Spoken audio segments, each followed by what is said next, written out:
Nicola Sturgeon is in for a nasty shock if she thinks she can seamlessly take an independent Scotland into the European Union, and think tank boss has warned. The SNP is committed to a reunion with Brussels if they succeed in breaking away from the United Kingdom, with Ms Sturgeon on record believing such an outcome could be delivered relatively quickly. However, Kevin Hague, chairman of the pro-union think tank These Islands, and a regular critic of the feasibility of the SNP's independence plans, said the situation was not so simple as Ms Sturgeon made out. He pointed to the Acquis communautaire, a sprawling amalgamation of rules, regulations, court decisions and other documents which constitutes the body of European Union law, and specifically Chapter 17, which sets out the fiscal requirements for countries seeking to join the EU. Among other rules, the Acquis requires the independence of central banks in member states, prohibits direct financing of the public sector by central banks, and requires member states to coordinate their economic policies and be subject to the Stability and Growth Pact on fiscal surveillance.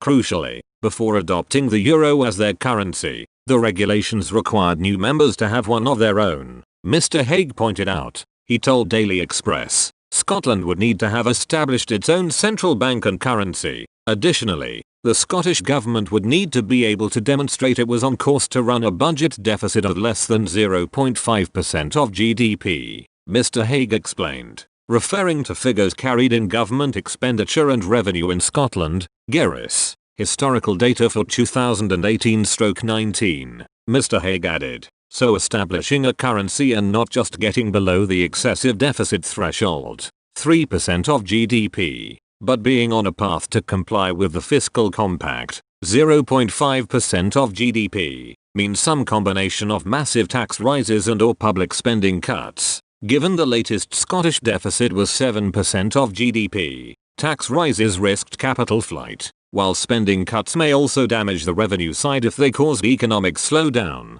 Mr Hague warned. To illustrate the scale of the challenge to get from 7% of GDP to 0.5% of GDP though public spending cuts alone, he added, this would require public spending to be cut across the board by 16%, £11.7 billion. Mr Hague said, it's no coincidence that this is similar but bigger than the £10.7 billion fiscal transfer, because the UK's deficit is 1.1% of GDP.